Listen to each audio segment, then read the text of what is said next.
right now I'm going to just read a quote from Edward Mendell House and what he had to say in a private meeting with Woodrow Wilson, president between 1913 and 1921, from the private papers of Woodrow Wilson. Quote, "Very soon, every American will be required to register their biological property in a national system designed to keep track of the people, and that will operate under the ancient system of pledging.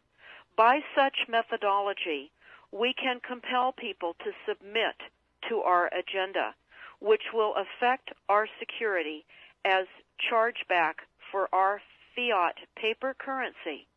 Every American will be forced to register or suffer not being able to work and earn a living. They will be our chattel, and we will hold the security interest over them forever by operation of law merchant under the scheme of secured transactions. Americans, by unknowingly or unwittingly delivered the bills of lading to us, will be rendered bankrupt and insolvent, forever to remain economic slaves through taxation secured by their pledges.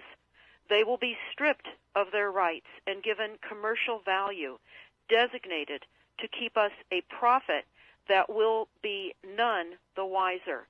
For not one man in a million could ever figure out our plans, and if by accident one or two would figure it out, we have in our arsenal plausible deniability. After all, this is the only logical way to fund government, by floating liens and debt to the registrants in the form of benefits and pledges.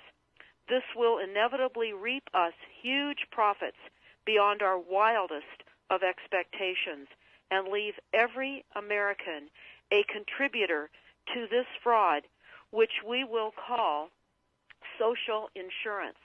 Without realizing it, every American will insure us for any loss we may incur, and in this manner, every American will unknowingly be our servant, however begrudgingly.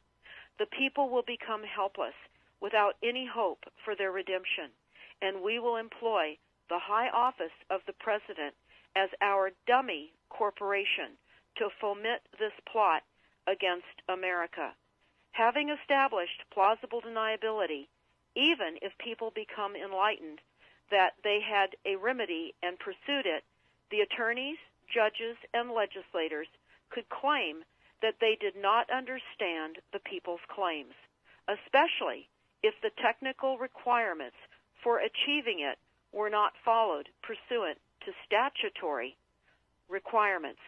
Requiring the public schools to teach civics, government, and history classes out of federally approved, politically correct textbooks written by the publishing houses owned by the owners of the Federal Reserve would assure that the people would not discover the remedy for a long time, if ever.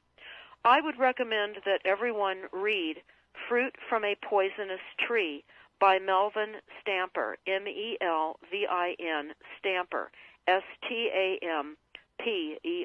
That is Fruit from a Poisonous Tree. This is out of Chapter 2 of Fruit from a Poisonous Tree.